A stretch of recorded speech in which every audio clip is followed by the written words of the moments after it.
Bismillahirrahmanirrahim ကျွန်တော်ဒီနေ့တင်ပြမယ့်အကြောင်းအရာကတော့ကျွန်တော်တို့မွတ်စလမန်မိုမင်မွတ်စလမန်အားလုံးအတွက်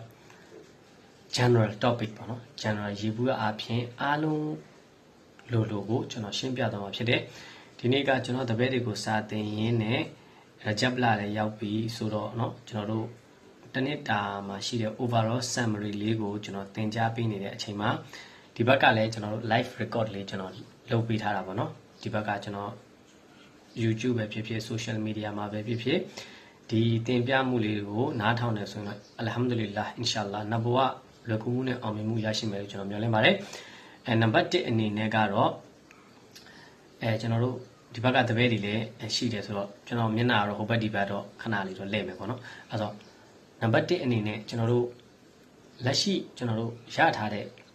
ဇင်ဒဂီမှာကျွန်တော်တို့ပြီးသွားတာ past ရှိမယ်လက်ရှိ present ရှိမယ်မနက်ဖြန် future ရှိမယ်အဲဆိုပြီးသွားတဲ့အရာတွေအားလုံးအတွက်ကျွန်တော်တို့အစတာဝဖီရူလာမှားခဲ့တာတွေရှိတယ်ဆိုရင်တော့အလ္လာဟ်ရှိမှာကျွန်တော်တောက်ပါလုပ်ကြမယ်လက်ရှိ present မှာဆိုတော့ကျွန်တော်တို့ဘလို့အခြေအနေမျိုးမှာပဲဖြစ်ဖြစ်အလ်ဟမ်ဒူလ illah เนาะကျွန်တော်တို့ဒါဖတ်ရတဲ့နဲ့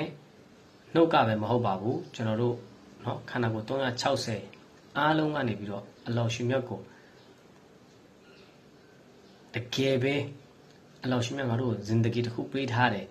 တကယ်တန်ဖိုးထားပြီးတော့တကယ်အလ်ဟမ်ဒူလ illah လုပ်ဖို့တော့လိုပါတယ်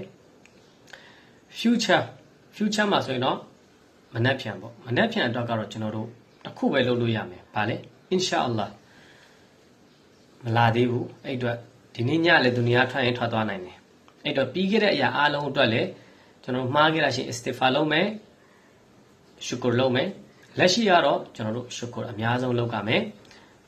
future အတွက်ကတော့အင်ရှာအလ္လာဟ်ကျွန်တော်တို့ကောင်းတာဒီအရာအားလုံးအတွက်ကျွန်တော်တို့ကောင်းတဲ့ဘက်ကိုပဲရည်စူးပြီးတော့ positive ရည်စူးပြီးတော့ကျွန်တော်တို့ဘာလုပ်တင်လဲoptimist ပေါ့နော်အကောင်းမြင်ဝါဒနဲ့ပဲကျွန်တော်တို့မျှော်လင့်ပြီးတော့ကျွန်တော်တို့လမ်းဆက်လျှောက်ကြလိမ့်မယ်အင်ရှာအလ္လာဟ်ကျွန်တော်တို့ဒီမှာတပည့်တွေကလည်းမေးခွန်းတွေတချို့တွေအများကြီးမေးထားတာတွေရှိတယ်ဒီမေးခွန်းတွေအပေါ်မှာလည်းကျွန်တော်ခြုံငုံပြီးတော့ကျွန်တော်ပြောပြသွားမယ်အင်ရှာအလ္လာဟ်ပထမဦးဆုံးကတော့လူငယ်တွေဆိုတာကနော်14 15 16ကနေစပြီးတော့35နှစ်အောက်အတွင်းပေါ့နော်ဆိုတော့ဒီလူငယ်တွေတချို့ကျွန်တော်ပလီတွေမှာလည်းကြုံဘူးတယ်ဘာကြုံဘူးလဲဆိုတော့သူပလီလိုက်သူတို့ပင်မတဲ့ပုံစံဖြစ်နေတယ်ပလီလာမယ်မစဂျစ်လာမယ်เนาะကျွန်တော်တို့ခန်ခါတွေတွားမယ်ကောင်းမှုကုသိုလ်လုပ်တဲ့နေရာတွေမှာသူတို့တော်များများပင်မတဲ့ပုံစံဖြစ်တယ် I'm very tired ငါရပင်မနေပြီအလုပ်လည်းလုပ်ရတယ်မစဂျစ်တယ်လာရတယ်ညင်းညူတာဒီចောင်းသားပဲဒီတပည့်ပဲအခု2026ကမ္ဘာဖလားပွဲလာတော့မယ်ဘောလုံးပွဲတွေလာမယ်တညာလုံးမအိပ်ဘူးထိုင်ကြည့်တယ်မပင်မအောင်အဲ့ဒါမျိုးလေးတွေကျွန်တော်တို့တွေးရှိရတယ်ဒါဘာကြောင့်လဲအီမန်ရဲ့အားနည်းချက်ကြောင့်မိဘရဲ့စိုးဆုံးမမှုနည်းတဲ့အတွက်ကြောင့်နောက်ဆုံးတစ်ခုကတော့သူကိုယ်နိုင်ကိုကအမှန်နဲ့အမှားကောင်းကောင်းမခွဲခြားတတ်ဘူး time management ဆိုတဲ့အချိန်ကိုစီမံခန့်ခွဲမှုသူမသိသေးဘူးဒါဆိုတော့သင်ပေးရမှာကျွန်တော်တို့မိဘတွေရဲ့တာဝန်ဖြစ်တယ်ဒီအားလေးကျွန်တော်ပြောနေတဲ့အချိန်မှာခေါင်းနဲ့ပါဝင်လာလဲဆိုတော့ကျွန်တော်တို့တောက်ကြနေတိုင်းမှာကျွန်တော်တို့ဆူရာကဟ်ဖတ်ကြတယ်ဒီဆူရာထဲမှာကျွန်တော်တို့သိတယ်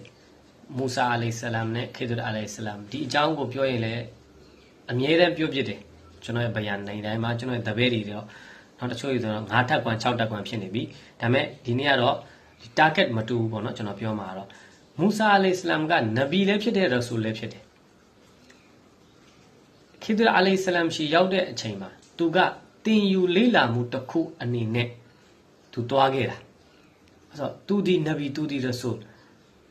ငါခေငါအခါမှာငါအတက်ဆုံးဆိုတဲ့ပုံစံမရှိဘဲနဲ့အလောက်ရှင်မြတ်စေလွတ်တဲ့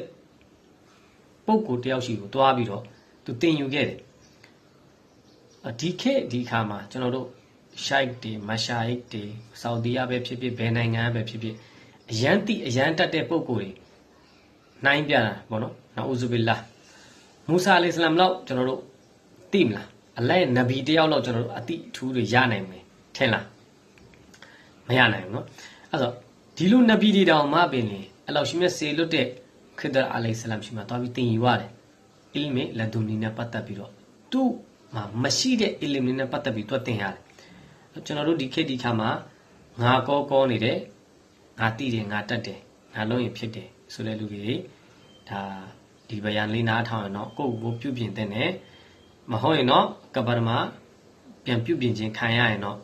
ဒါကထာဝရဖြစ်သွားမယ်အဲ့တော့ပြုပြင်တဲ့နဲ့ဆိုမူဆာအလိုင်ဆလမ်ကခိဒ်အလိုင်ဆလမ်ရှိမှတွားပြီးတော့ပညာသင်တာဒီမှာနှစ်ပိုင်းကျွန်တော်ခွဲပြီးထပ်ပြောပေးမယ်ကျွန်တော်တို့ယနေ့ခေတ် social media မှာ YouTube မှာဖြစ်ဖြစ် Facebook Instagram Twitter အများကြီးမှာကျွန်တော်တို့ listening လုပ်တဲ့လူတွေရှိတယ်နိုင်ငံတကာလူတွေ listening လုပ်တယ်နားထောင်တဲ့လူတွေကဘာလို့ပြောတာကိုနားထောင်တာလဲအဲ့ဒါကျွန်တော်တို့သိရမယ်နံပါတ်1 speaker ပြောတဲ့သူရှိလို့နားထောင်တယ်ဒီပြောတဲ့သူတွေကကျွန်တော်တို့အာလင်အစ်စ်တွေလားအာလင်အတုတွေလားပေအစ်စ်တွေလားပေအတုတွေလားကျွန်တော်မသိရှေခွလ်မရှိုက်အစ်စ်တွေလားရှေခွလ်မရှိုက်အတုတွေလားကျွန်တော်မသိသူတို့ပြောတာကိုကျွန်တော်နားထောင်ပြီးเนาะကျွန်တော်တို့ဒီနားထောင်ရင်လည်းပဲမူဖတီမော်လာနာတွေဖြစ်သွားကြတယ်တော်ပဲဝမ်းနေဖို့ကောင်းတယ်ကျွန်တော် listener က listen လုပ်တယ် speaker ကပြောတယ်ဆိုရင်ဒီ listener မှာကလည်း ilm ရှိရမယ်ဒါကတကယ်ကုရ်အာန်မှာရှိလား hadith မှာရှိလား fiqh မှာရှိလားမရှိတာတွေကိုနားထောင်ပြီးတော့ပြန်လည်မျှဝေမှုလုပ်တယ်အမားကိုတခါအမားမျှဝေမှုလုပ်တယ်ကုသိုလ်မရတဲ့အပြင်ငရဲပါရတယ်အဲ့အတွက်ကြောင့် listener တွေကလောကမှာဘာလို့ဆိုဒုက္ခရောက်ကြတာများတယ်ဥပမာ student ကျောင်းသားတယောက်ကမဒရစာတစ်ခုမှာကျောင်းတစ်ခုမှာကျွန်တော်တွဲပြီးတော့စာသင်တယ် learning လုပ်တယ်ဆိုရင်ကျွန်တော်တို့ကျင်းတည်တယ်အာလင်တယောက်ရှိမှ learning လုပ်တယ်အာလင်တယောက်ရောက်ရှိမှတကယ်သိတဲ့တက်တဲ့ပုဂ္ဂိုလ်ရှိမှနော် learning တော့လုပ်တယ်ဒီနှစ်ဦးဘယ်တော့မှမတူနိုင်ဘူး listener နဲ့ learner နဲ့မတူနိုင်ဘူး listener က speaker ရှိကနားထောင်ပြီးတော့မှန်ရင်လည်းမှန်မယ်မှားခြင်းလည်းမှားမယ်နားထောင်မယ်မှန်ရင်တော့အလ်ဟမ်ဒူလ illah မှားရင်တော့သွားပြီ learner ကကြတော့တကယ်အစိုးရအတိမတ်ပြုတဲ့ကျောင်းသာသနာခေါင်းဆောင်ပိုင်းတွေဥလမာတွေကအတိမတ်ပြုတဲ့ကျောင်းမှာဒီဇိုင်းမှသွားပြီးလေ့လာတဲ့အခါမှာသူတို့ကအာလင်စစ်မှန်တဲ့အာလင်နီလက်တွေ့ကျင့်သုံးခဲ့တဲ့သူတွေရဲ့တင်ယုံညွန်တန်းအောက်မှာတင်ယူမှုခံရတဲ့သူနဲ့ကျွန်တော်ဒီ social media အပေါ်ကနေပြီးတော့လေ့လာနေတဲ့လူတွေနဲ့ဘလို့မှမတူနိုင်ဘူးအဲ့ဆိုပမာတစ်ခုပြန်ပြောပြမယ်ဒီဘက်ကတပည့်တွေတော့ဆရာကတော့ဒါတွေထပ်ပြောနေပြီလို့ပြောမယ်နော် example ကျွန်တော်တပည့်2ယောက်ယူမယ်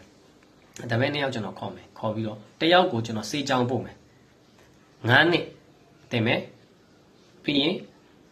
သူ့ကိုကျွန်တော်စေးကံဖွင့်ပေးလိုက်မယ်ဒုတိယတပည့်တယောက်ကို9နှစ်လုံးဒီစေးချောင်းမှာတင်တဲ့စာအုပ်ကိုပဲကျွန်တော်သူ့အိမ်မှာလေ့လာခိုင်းမယ်ပြီးတော့ what graduate from medical college ဒီပါ graduate from home self study နဲ့သွားမယ်ဒီ2ယောက်ကိုကျွန်တော်စေးကံဖွင့်ပေးလိုက်မယ်ခွဲစိတ်ပါတကူ2ယောက်ပေါ့မော်လန် MBBS 2ယောက်ဒါပေမဲ့ဘာတစ်ခုရှိလဲဒီဘက်ကကျွန်တော်ကျောင်းကိုတေချာမတက်ပဲနဲ့ကျောင်းမတက်ပဲနဲ့ self study လုပ်တဲ့သူရဲ့စေးကံမှာ 50% discount any operation ခွဲစိတ်မှုကို50ပေးမယ်ဒီဘက်ကလုံးဝ percentage မပေးဘူးကျွန်တော်တို့နေမကောင်းတဲ့လူဘယ်လိုရှိသွားမလဲကျင်းသေးတယ် discount မရှိတဲ့ဘက်သွားမယ်ဘာကြောင့်လဲဘာ experience မှမရှိဘူးသူ့ဓာတ်နဲ့သူ့ခွဲကန်းနဲ့ထက်လိုက်သူလူတတ်တော့မှာဒီဘက်ကစစ်မှန်ပြီးတော့ college တစ်ခုကနေလေ့လာတဲ့လူကြောက်ကတော့ရသလောက်စူးစမ်းသလောက်သူလူရဲ့အသက်ကိုကဲမယ်လူရဲ့အသက်ကိုလည်းတန်ဖိုးထားလိုက်မယ်ဒါကိုကျွန်တော်တို့သိချသိရမယ်အဲ့တော့ဒီနှစ်ဦးမှာကျင်းသေးတယ်တဦးဟာဒီအတူအယောင်တဦးဒီအစစ်မှန်ဒါပေမဲ့သူတို့စာဖတ်ခဲ့တာအတူတူပဲ short to the point သိချနားထောင်ပေးပါနော်စာအုပ်တွေအတူတူပဲတယောက်က self study လုပ်တဲ့ဆရာမရှိဘဲနဲ့တယောက်ကတကယ် college တစ်ခုမှာဆရာတွေလက်အောက်မှာ practical တွေလုပ်ပြီးတော့ရောက်လာတဲ့ MBBS ဒီဘက်က self study ရဲ့ MBBS ကျွန်တော်ဘယ်သူ့ယုံလဲဒါကတော့အခုနားထောင်တဲ့လူတွေခွဲဝေးပါဒါကကျွန်တော်ပမာပြောတာအီလမ်ကအတိုင်းဝိုင်းအာလမ်ကအတိုင်းဝိုင်းကာဒီမူဖတီဂါဇီအလာမာအများကြီးဒီထဲမှာလည်းဦးနဲ့ကျွန်တော်ပြောတဲ့ပမာတရံပဲယူသုံးမိကြည့်လိုက်ဘသူ့ကိုကျွန်တော်တို့လက်ခံပြီးဘသူ့စကားကိုနားထောင်ပါလဲဘသူပြောတဲ့အတိုင်းလုပ်ပါလဲ ကျွန်တော်တို့မှာကုရ်အာန်နောက်မှာကျွန်တော်တို့ကိုရောရဲ့ဆွန်နာရှိတယ်ဟာဒီသ်တွေရှိတယ်အီဂျမာရှိတယ်ဖီကာရှိတယ်ဒီဟာတွေအားလုံးကိုမသိဘဲနဲ့အခုန listener speaker တယောက်ပြောတာကို online မှာထပ်ပြီးဖြန့်နေဘာမှအကျိုးမရှိဘူးအကျိုးတွေကျုပ်သွားတယ်ကုသိုလ်ရခြင်းလဲရသွားမယ်ငရေရခြင်းလဲများရသွားမယ်ဒါကနံပါတ်1ဒီဘက်ကတပည့်တွေထပ်မေးထားတယ်မူဆာအလိုင်ဟိဆလမ်နဲ့အခုနကျွန်တော်ပြန်ပြီးတော့ကြော့လိုက်မယ်ခိဒ်အလိုင်ဟိဆလမ်နဲ့သူတို့မေးတဲ့မေးခွန်းမှာပါလာတယ်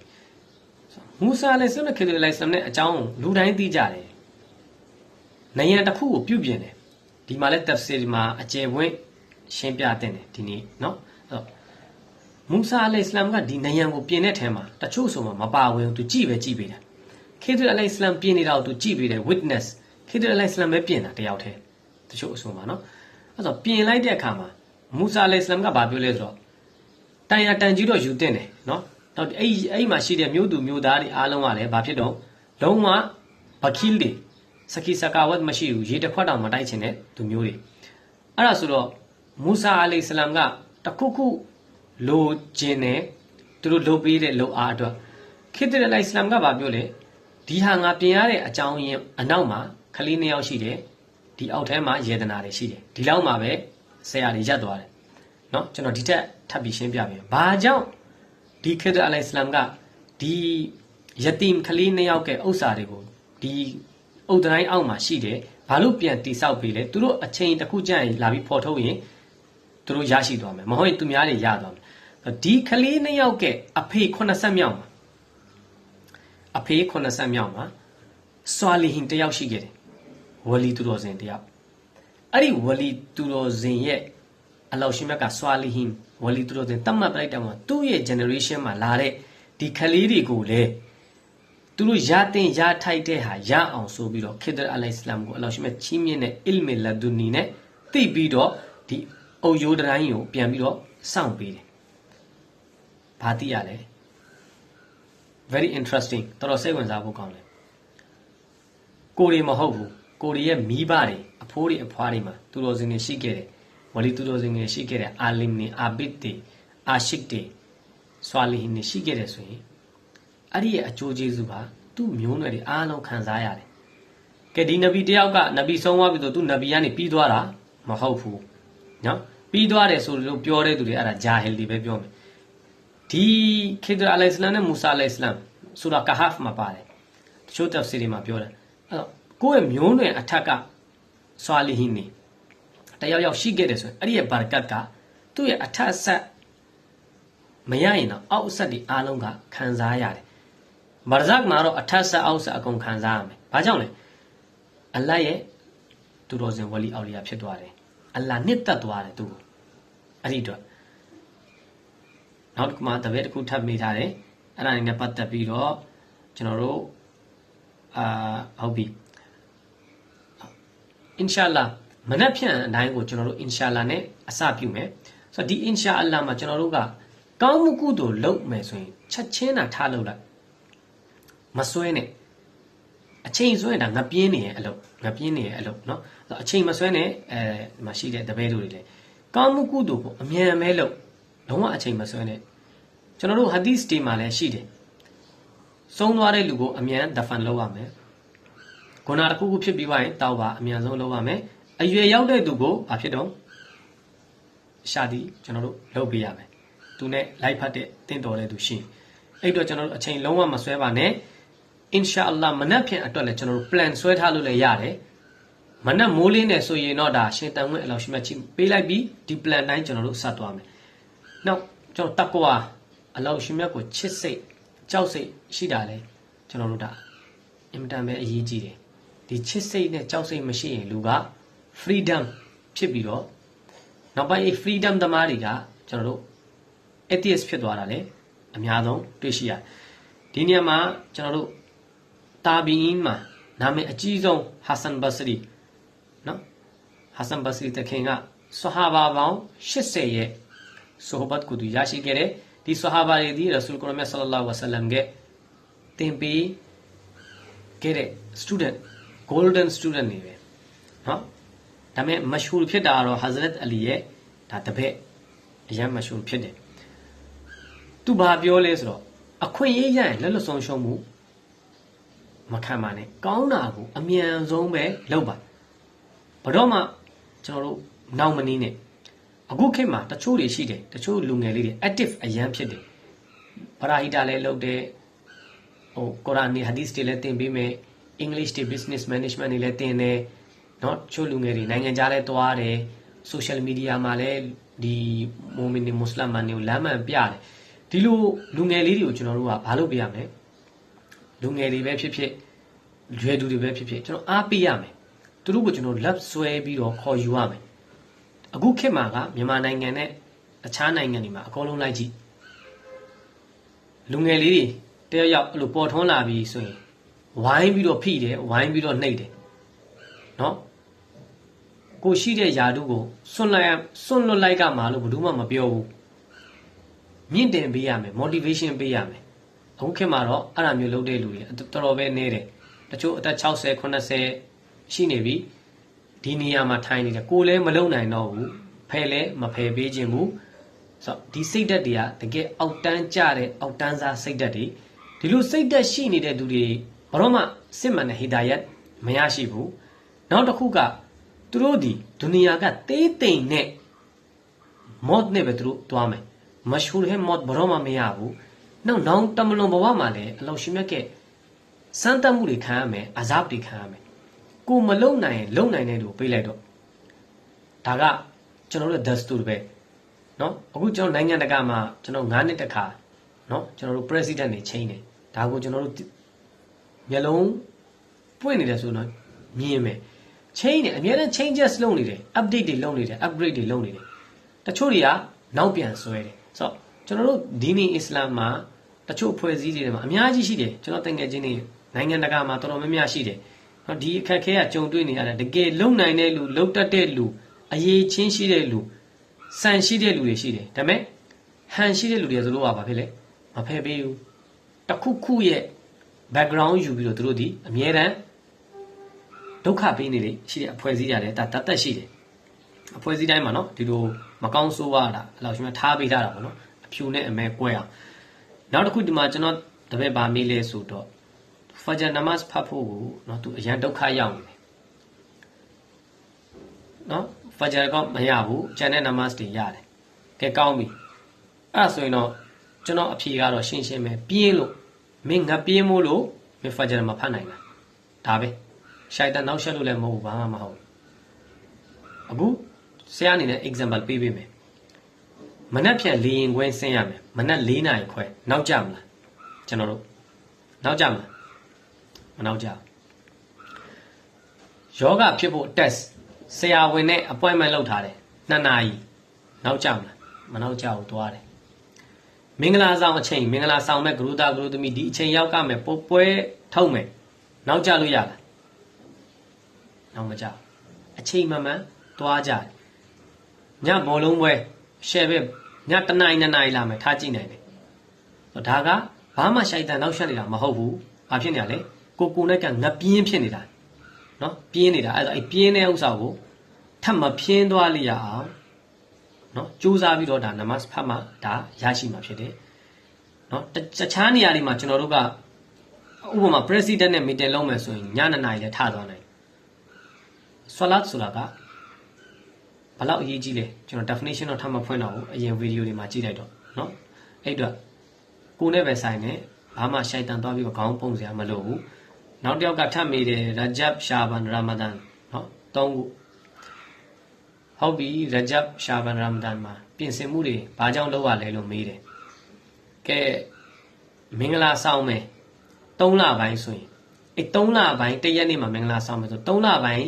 1ရက်နေ့မှာပဲကျွန်တော်တို့တခါတည်းအစီအစဉ်လုပ်တာလားမဟုတ်လို့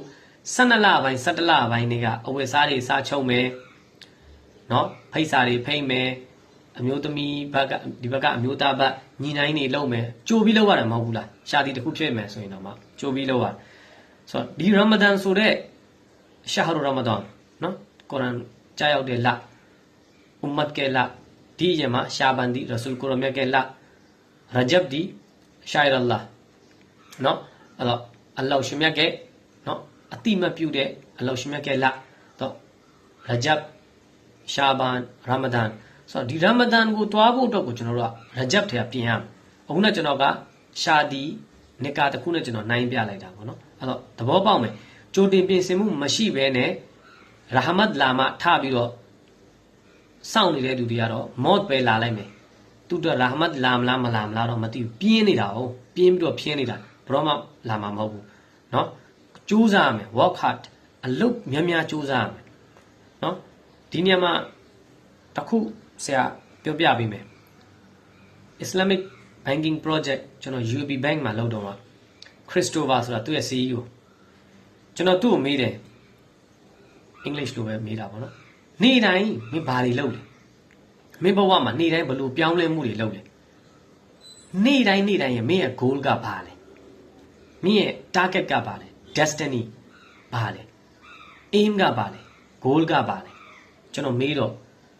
သူကျွန်တော်ကိုဘာဖြေလဲဆိုတော့သူ့ရဲ့ရီမန်းချက်ကတော့သူ့ကိုသူ 99.99 သူ့ကိုသူဘာဖြစ်လဲယုံကြည်တယ် confidence ရှိတယ် work hard သုံးချိန်သူပြောတယ်အလုပ်ကြိုးစားမယ်ဒါစင်ကာပူရဲ့နိုင်ငံသားဆိုလောကကြီးမှာအောင်မြင်ခြင်းတော့သူများအိတ်နေတဲ့အချိန်ထားရမယ်သူများပျော်နေတဲ့အချိန်မှာကိုအလုပ်လုပ်နေရမယ်သူများတွေနိုင်ငံတကာလဲပတ်ပြီးဓာတ်ပုံတွေတင်နေတဲ့အချိန်မှာကိုကကြိုးစားနေရမယ်အဲ့ဒါဆိုတစ်ချိန်ကိုကတန်ဖိုးရှိတဲ့လူဖြစ်လာမယ်အဲ့လိုမှမဟုတ်ဘဲနဲ့သူများဓာတ်ပုံတင်တယ်ကိုလည်းဓာတ်ပုံတင်မယ်ဆိုရင်တော့ကိုထင်ထားတဲ့ပုံစံလောက်ရောက်ရှိမှာမဟုတ်ဘူး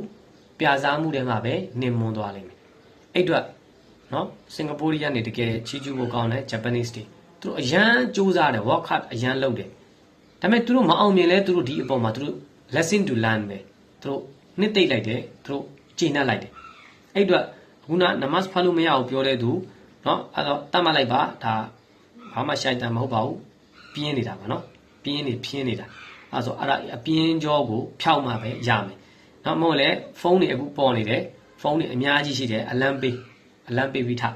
ဒါဆိုရင်15ရက်20လောက်အလံပေးပြီးထားလိုက်တယ်ဆိုရင်အင်ရှာလာနောက်ပိုင်းအော်တိုကိုနိုးလာလိမ့်မယ်နောက်တစ်ယောက်ကဒီဘက်မှာမေးထားတယ်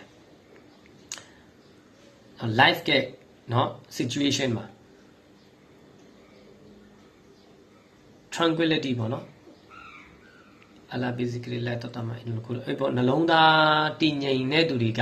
ဘလို့အခြေအနေမျိုးမှာရှိလဲဥပမာအနေနဲ့ကျွန်တော်ရှင်းပြပေးမယ် Mercedes စီးတဲ့လူက Mercedes စီးသွားတဲ့အချိန်မှာတာမန် Toyota စီးတဲ့လူကတော့ Mercedes စီးတဲ့လူကိုကြည့်ပြီးတော့ဟာ तू ကတော့ Mercedes စီးနေတယ်ငါတော့ Toyota ပဲစီးနိုင်တယ် Honda ပဲစီးနိုင်တယ်အားကြတယ်ဆိုတော့ဒီလူပဲသူကတနေရာရောက်တော့ cycle သမားတယောက်ကတွေ့တယ်အဲ့ cycle မောင်းတဲ့လူတယောက်က example အနေနဲ့ပြောနေတာဆိုဟာသူ့မှာတော့ Toyota ရှိတယ်ဘာပဲပြောငါမှလည်း cycle ရှိတယ်ပေါ့နော် inshallah တစ်ချိန်တော့ဒီ Toyota လေးဝယ်အောင်လုပ်မယ်ဆိုတော့ဒီ Toyota စီးတဲ့လူသွားနေတာကိုနောက်တစ်ယောက်ကတွေ့တယ်နောက်တစ်ယောက်ကလမ်းလျှောက်သွားတယ် inshallah ပေါ့တစ်ချိန်ကျရင်ငါတော့စပိန်ဝယ်နိုင်ဝယ်မယ်မဟုတ် cycle ဝယ်နိုင်တယ်ပေါ့အခုတော့ငါလမ်းလျှောက်နေရဒီလမ်းလျှောက်တဲ့လူပဲသွားနေရင်နဲ့ဂျနာဇာတစ်ခုကိုတွေ့တော့ဂျနာဇာထမ်းသွားတယ်ကြည့်တော့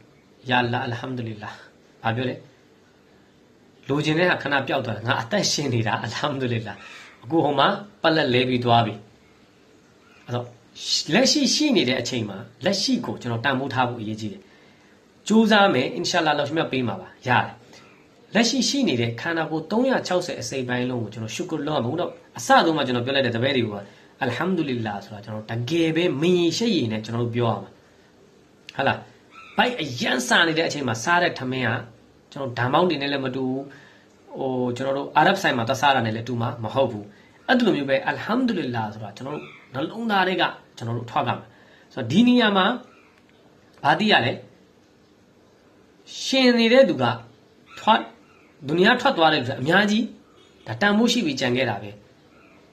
မကောင်းတာလို့တော့ခံကောင်းတာလို့တော့ဆန်ဒီနေရာမှာအခုနတပည့်မေးလိုက်တဲ့နေရာမှာထပ်ပြီးတော့ example အနေနဲ့ကျွန်တော်ပြောပြမယ်ခန္ဓာကိုယ်ရဲ့အစိပ်ပိုင်းအောင်လေတန်ဖိုးထားခြင်းနဲ့တန်ဖိုးထားမယ်ဆိုရင်တပည့်တစ်ခုတော့လှုပ်လိုက်မျက်လုံးကိုပတ်တီးပိတ်ပြီးတော့24နာရီတရက်လောက်နေကြည့်မဟုတ်ရင်ခြေထောက်တစ်ခုခောက်ပြီးတော့ကျိုးနဲ့တုပ်ပြီးတော့24နာရီနေမဟုတ်လက်တစ်ဖက်ကိုကျိုးတုပ်ပြီး24နာရီနေ နေတဲ့အခါကျရင်တပည့်အနေနဲ့ဘာအခက်ခဲတွေတွေ့လာမလဲစဉ်းစားကြည့်အချင်းကြရင်အလ္လာဟ်ပေးထားတဲ့နဟ်မတ်တစ်ခုရဲ့ဖဇီလတ်ရာဟမတ်ဘာရကတ်ဆလာမတ်ဘယ်လောက်ရှိလဲသိသွားမယ်နေကြည့်လိုက်ပါဒီဘက်မှာလည်း social media မှာကြည့်နေလူတွေလည်းသိလိမ့်မယ်ကြည့်လိုက်တစ်ခါတော့ကြည့်လိုက်နားပိတ်ပြီးတော့24နိုင်နေကြည့်လိုက်ဘာတွေဖြစ်လာမလဲဆိုတာ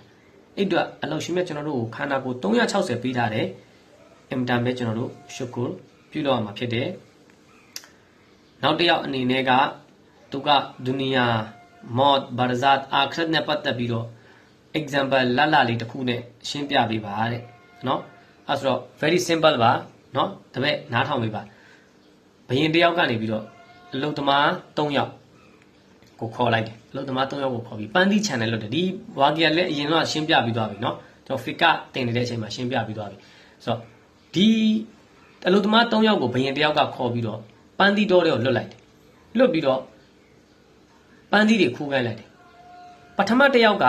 အကောင်ပန်းသီးတွေပဲစုတယ်ပုတ်တောင်း2000ရတယ်ဒုတိယတစ်ယောက်ကအပုတ်တွေရောအကောင်တွေရောအစုပ်တွေရောပုတ်တောင်း2000ထည့်လိုက်တတိယတစ်ယောက်ကဘာလုပ်လဲ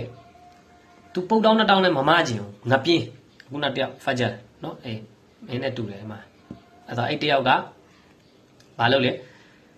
မြက်တွေထည့်ပြီးအပေါ်မှာပဲပန်းသီးတွေထားလိုက်တယ်ထားပြီးတော့သူတို့တွေကဘယင်းရှိယူလာဒါတော့ဘယင်းကဘာပြောလဲဆိုတော့ကဲတဲ့ခုနအလုသမား3ယောက်သူတို့3ယောက်ကိုသူတို့ယူလာတဲ့ပန်းသီးတွေနဲ့တလဒီအခန်းထဲထည့်လိုက်တလတိတိထည့်လိုက်3ယောက်လုံးထည့်လိုက်ပထမတစ်ယောက်ကတော့သူအစဉ်ပြေသွားတယ်အကောင်းနေပဲသူထည့်လာတယ်ပန်းသီးကောင်းကောင်းစားတယ်တလနေလိုက်တယ် example လေးနဲ့ပြောပြတာနော်ဘာမှအိမ်နာသွားတဲ့တပိုင်းမလာမမင်းနဲ့အိမ်မှာရှိတယ်ဒါ example လေးနဲ့ပြောပြတာဒုတိယတစ်ယောက်ကတော့တော်တော်ငရောကရပါတယ်ဘာလဲအကောင်းတွေရောအပုတ်တွေရောအတိုးတွေရောသူအကုန်ထည့်လိုက်ရတော့သူအကုန်စားတဲ့အတွက်သူက difficult သူဒီတလအခန်းထဲမှာတော်တော်ပဲဒုက္ခနဲ့သူရင်ဆိုင်လိုက်ရတယ်ပြန်ထွက်လာတာယောဂရနေပြီပထမတစ်ယောက်ကယောဂမရှိဘူးဒုတိယတစ်ယောက်ကယောဂပါလာပြီတတိယတစ်ယောက်ဘာမှလုပ်လို့မရဘူးသေသွားပြီမော့ဘာကြောင့်လဲမြတ်ပဲစားမယ်လေသူကနွားဆိုတော့သူမြတ်တွေထည့်လာပြီအပေါ်မှာပဲသူကပန်းသီးတွေထားခဲ့တယ်နော်အဲ့ဒါဆိုတော့ဒါပဲအခုနနော်တပည့်ဒုနီယာမော့ဘာဇတ်အာခရတ်အဲ့ဒီဒါကိုဖြတ်ရှောက်မယ်အခုကျွန်တော်ပြောခဲ့တဲ့ဆရာပြောပြတဲ့ဒီ example ကိုမှတ်လိုက်တနေ့တာမှာ time management ဘယ်လိုလုပ်မလဲဘယ်လိုစူးစမ်းမလဲကောင်းမှုကုသိုလ်တွေဘယ်လိုလုပ်မလဲကောင်းမှုကုသိုလ်ကပလီထဲမှာပဲလုပ်လို့ရတာမဟုတ်ဘူးเนาะအဲ့ဒါလည်းသိရမယ်เนาะကိုရှင်တန်နေတဲ့ဘယ်နေရာမှာမဆိုကိုကောင်းမှုကုသိုလ်လုပ်လို့ရတယ်လုပ်ဖို့အခွင့်အရေးတွေအလောက်ရှိမြတ်ပေးထားတယ်โอเคနောက်တစ်ခုကအီမမ်ဟာဆန်အလိုင်ဆလမ်ကျွန်တော် Hazrat Ali ရဲ့တာဘာပြောလဲဆိုတော့ကီယာမတ်နေ့ရောင်မလ်ကီယာမတ်နေ့ကြရင်တဲ့ကျွန်တော်တို့လုပ်ခဲ့တဲ့ကျွန်တော်တို့တနေ့တာလုပ်ခဲ့တဲ့အရာတွေအားလုံးကိုတစ်လုံးရအလောရှိမြတ်ကဒီဗီဒီယိုပုံစံပေါ့နော်ခွတ်ဒရတ်နဲ့ကျွန်တော်တို့ပြကိုဘဝကိုကြည့်ပြီးကိုပဲအမှတ်ပေးတဲ့ပုံစံမျိုးတာလုပ်လိုက်မယ်ဆိုရင်အီမမ်ဟာဆန်တခင်ကပြောတယ်ဟာရဂျပ်လာဟာဒါရှိလိဒါကဘီဒါဒါကဆွန်နာမပေါက်တာဟိုမပါလို့ငါမလုပ်ခဲ့ဘူးကောင်းမှုကုသိုလ်တွေလုပ်ခဲ့တယ်နော်တချို့ကျတော့လည်းကောင်းမှုကုသိုလ်လုပ်ခဲ့တယ်ငါတို့တော့လွတ်သွားတယ်ဆိုတော့ကိုယ့်ရဲ့ရဂျပ်ရှာဘန်ရာမဒန်မိုဟရန်နော်ကျွန်တော်တို့ဇူလ်ဟဂျ်ဇူလ်ကာဒါဒီလကောင်းလမြတ်မွန်မြတ်တဲ့လတွေအများကြီးကျွန်တော်တို့ရှိကြတယ်ကောင်းမှုကုသိုလ်တွေကိုကျွန်တော်လွတ်ခဲ့တယ်ဂုဏတွေကိုလွတ်ခဲ့တယ်ဆိုရင်ကိုပဲအဆုံးဖြတ်ပေးလိုက်ရမှာကိုယ့်ရဲ့နာမိုင်အာမန်မှာပဲပြန်ကြည့်ကိုယ့်ရဲ့ဗီဒီယိုနဲ့ကိုယ့်ရဲ့ live ကဗီဒီယိုကိုဘဝမှာကိုရေးသားထားတဲ့ဟာဇလ်ကီတာဘ်ကိုယ့်ရဲ့ကီတာဘ်ကိုကြည့်ပြီးတော့ဖိုင်ဆလာကိုပဲလုပ်လိုက်ရုံပဲဘာမှထူထူလုပ်เสียတော့မလိုဘူးမင်းဘယ်သွားလို့ဘယ်သွားမင်းဂျန်နတ်သွားဂျဟန်နမ်သွားပြောเสียတော့တိတ်မလိုဘူးเนาะကိုစာအုပ်ကိုကြည့်ပြီးကိုဗီဒီယိုကိုကြည့်ပြီးတော့ကိုသွားတဲ့နေရာပဲကိုသွားလိုက်ရင်တော့မှပြီးသွားမယ်ဆိုတော့အီမမ်ဟာဆန်တခင်ကပြောတာနန်းစီလောက်လုပ်ရင်နန်းစီလောက်ရမယ်မြူမုံလောက်လုပ်မြူမုံလောက်ရဒါပေမဲ့မကောင်းမှုတွေကတော့တောက်ပါရှိတယ်အတောက်ပါနဆုဟာနောက်ထပ်မလုပ်တော့ဘူးဆိုတဲ့တောက်ပါမျိုးဖြစ်ကြမယ်နော်တောက်ပါကဘလို့တောက်ပါဖြစ်ကြမယ်လုတ်ခဲ့တဲ့ဂုဏကပိတာဂုဏရဲ့စကိတာတွေမှာကျွန်တော်တို့ယွန်ရမယ်ရှက်ကမယ်ယွန်လဲယွန်ရမယ်ရှက်လဲရှက်ကမယ်ဒီယွန်မှရှက်မှတောက်ပါဖြစ်မှာမယွန်မရှက်ရင်လေသူနောက်တစ်ခါလုပ်မယ်ပြီးနောက်တစ်ခါတောက်ပါလုပ်မယ်နော်အဲ့ဒါလည်းအရေးကြီးတယ်โอเคနောက်ဆုံးတစ်ခုကတော့ Imam Hassan Basri ကဂျနာဇာတစ်ခုလိုက်ပို့တယ်လိုက်ပို့တော့ဘေးကကောင်လေးတယောက်ကမေးတယ်အခုဒီဆုံးသွားတဲ့မယတ်ပေါ့နော်သူပြန်ရှင်းလာမယ်ဆိုရင်ဘာလုပ်မလဲတဲ့ Imam Hassan Basri ကိုမေးတယ်မေးတော့ Imam Hassan Basri ကကဲလူငယ်လေးတဲ့ငါတော့မဖြစ်ဘူးမင်းပဲဖြစ်မင်းကိုမင်းဘာလုပ်မလဲတဲ့ကျွန်တော်နမဆွာလာဇကာတ်ဟဂျ်နော်ဆောင်းရိုဇာကောင်းမှုကုသိုလ်အမေအဖေဆွေမျိုးသားချင်းဘေးပတ်ဝန်းကျင်အားလုံးကိုကျွန်တော်ကောင်းတာတွေကျွန်တော်အကုန်လုံးပါတဲ့ဒီဆုံးသွားတဲ့လူနေရာမှာရှင်ခွင့်ရမယ်ဆိုရင်ဟုတ်လားတဲ့အဲ့ဒါဆိုမင်းမနေ့ကဘာတွေလုပ်ခဲ့လဲတဲ့ပြတ်ခဲ့တယ်ဆလာတ်တွေပြတ်ခဲ့တယ်ကောင်းမှုကုသိုလ်တွေမလုပ်ခဲ့ဘူးအီဘာဒတ်တွေမရှိခဲ့ဘူးဟာဆနတ်တွေမရှိခဲ့ဘူးအဲ့ဆိုမင်းကောင်မေးတဲ့မေးခွန်းကိုငါမင်းကိုပြန်မေးတယ်မင်းပဲဖြေတယ်အဲ့ဒီအတိုင်းမင်းကျင့်ကြံလိုက်တယ်ဆိုရင်တဲ့အင်ရှာလာမင်းအောင်မြင်မှုကိုရရှိသွားမှာဖြစ်တယ်အဲ့ဒီအတွက်ကြောင့်ဒီဘက်မှာမေးတဲ့မေးခွန်းနေလည်းရှိတယ်တပည့်တွေလည်းလုံလောက်မယ်လို့ထင်တယ် summarize ခြုံပြီးပြောပြမယ်ဆိုရင် Bukhari hadith ว่า inna ma'amalu bin niyat niyat ကိုပဲစစ်တယ်ဒီ niyat ကအရန်အရေးကြီးတယ်မှန်ပါတယ်ဒီ niyat ကလည်းမင်းလုံးရမကောင်းရင်ဘာဖြစ်မလဲအဲ့ niyat ပါအချင်းကြီးဖြစ်သွားတာရှိတယ်လူတယောက်ကပါးမှာရင်ကောင်နားနေတယ်ဆရာကဒီလူရဲ့ပါးမှာရင်ကောင်နားနေတယ်ဒီတိုင်းတော့ဖယ်လို့လည်းရတယ်အဲ့ဒါကိုမဖယ်ဘဲနဲ့တစ်ချက်ကျုံလိုက်တယ်ချပါပါတစ်ချက်ရက်လဲ niyat ကတော့ပါသူ့ပါးကရင်ကောင်ထွက်သွားဖို့ဒါပေမဲ့လှုပ်လိုက်တဲ့လှုပ်ရက်ကကောင်းလားသွားပြီးတော့လက်ကလေးနဲ့ဖယ်လိုက်လို့ရတာဟုတ်ပါးရိုက်တယ်လို့ဖြစ်သွားတော့လှုပ်ရက်မှာကောင်းရင်အဲ့ဒီ niyat ပါဘာဖြစ်သွားလဲပျက်စီးသွားတယ်အဲ့ဒါလည်းသိရမယ်နော်ဒီ hadith ကိုလည်းရှင်းပြတဲ့ဆရာတွေမှာလည်းတချို့လိုအပ်ချက်တွေအများကြီးရှိတယ်ဆိုတော့ niyat တိုင်းပေါ်မှာပဲကောင်းတဲ့လှုပ်ရက်တိုင်းမှာ niyat ကောင်းမှပဲရမှာ niyat ကောင်းပြီးလှုပ်ရက်မကောင်းရင်အဲ့ဒီ niyat ပါအချင်းကြီးဖြစ်သွားတယ်နော်အဲ့တော့ကိုကလူတယောက်ကိုကောင်းကောင်းမွန်ပြောလို့ရတာကိုអော်ပြီးပြောလိုက်တယ်အထိုးလူစိတ်ဆိုးပါတယ်ဒါမျိုးတွေက niyat ကကောင်းတယ်ကိုကလည်းနှုတ်ကကြမ်းနေတာဒေါသနဲ့ပေါ့နော်ကောင်းစီခြင်းလို့ပုံစံနဲ့ပြောလိုက်တယ်အတန်ကျေသွားတယ်တစ်ဖက်ကဒုက္ခရောက်နောက်တစ်ခုကျွန်တော်တို့အရင်လဲကျွန်တော်ပြောဘူးလေဟာလာလ်ဇာဒါနဲ့ဟာရမ်ဇာဒါဆိုတဲ့အကြောင်းတပည့်မေးတယ်ဒီဟာလာလ်ဇာဒါနဲ့ဟာရမ်ဇာဒါကတော့ရှင်းရှင်းလေးပဲလူတယောက်တွေ့မယ်သူ့ဖေဒီကောင်းတယ်သူ့ဖေဒီမကောင်းဆိုရင်ဒီသားသမီးကိုပြောကြည့်လိုက်မင်းဖေကဟာရမ်ဇာဒါလို့ပြောကြည့်တကယ်ဟာရမ်ဇာဒါကမွေးတဲ့သားသမီးကလေမင်းကိုလာထိုးလိုက်မယ်လာပါရိုက်မယ်ထိုးမယ်တတ်မယ်လုံးမယ်ဘာကြောင့်လဲနာလို့တကယ်လူကောင်းတူကူကောင်းတယောက်ကအဖေကိုတော့ပြောမင်းအဖေလုံးဝဟာရမ်ဇာဒါနာဆိုဟိုကောင်ကြည့်မယ်ငါအဖေဒီလောက်ကောင်းတဲ့ဟာတော့ तू မသိရှာဘူးအလ္လာဟ်သူ့ဟီဒါယတ်ပေးပါလို့ပြန်ပြောပါအဲ့အတွက်ဟာရမ်ဇာဒါနဲ့ဟာလာဇာဒါမှာလေဟာရမ်ဇာဒါတော်တော်များများကလက်ပါလေးရှိတယ်ဟာလာဇာဒါတွေကတော့အရိုက်ခံအပြောခံပြီးအမှန်တရားတော့ပြောတယ်အမှန်တရားတော့ပြောလိမ့်မယ်ဒီအမှန်တရားကိုမခံနိုင်ရင်ဒါကဟာရမ်ဇာဒါတွေကဖြစ်တာများတယ်ဆိုလူတယောက်ကလာမင်းမယ်ဟာရမ်နဲ့ဟာလာကပါလေအမေဖေကနေကာမရှိပဲမွေးလို့လားမဟုတ်ဘူးနေကာရှိပဲမွေးမရှိပဲမွေးစားတောက်တဲ့အစားတောက်မှာဆိုင်တယ်ဟာလာငွေနဲ့ရှာထားရင်စားတောက်ရင်ဒါဟာလာရိုဇီရှာတယ်သူဟာလာဇာဒါဟာရမ်ငွေတစ်ကြက်ပါပြီးသူဇင်ဒဂီမှာရှာဖွေစားတောက်ထားတယ်ဆိုရင်သူ့ကိုဟာရမ်ဇာဒါပြောရင်မနာနဲ့အခုခေတ်မှာကဟာရမ်လားဟာလာလားတော့ခွဲခြားပြီးမတိဘဲနဲ့တထေးတွေရှိကြတယ်အခုခေတ်မှာဆိုဘောဇီတွေရှိကြတယ်သူရှာတဲ့ငွေဒီဟာလာဖြစ်လားဟာရမ်ဖြစ်လားတော့သူ့မှာမတိဘူးဇင်ဒဂီမှာအပတ်တကုတ်ကြိုးစားရင်ရှာရင်နောက်ဆုံးကဘာရဲရောက်သွားတယ်တည်ရွာတယ်သူမတိလိုက်သူရှာရတာဟာလာလားဟာရမ်လားမတိတော့တိတဲ့လူကိုမေးလားဆိုတော့မမေးဘူးအခုနလို listener တွေ speaker ပြောတာနားဆောင်တဲ့ WhatsApp တို့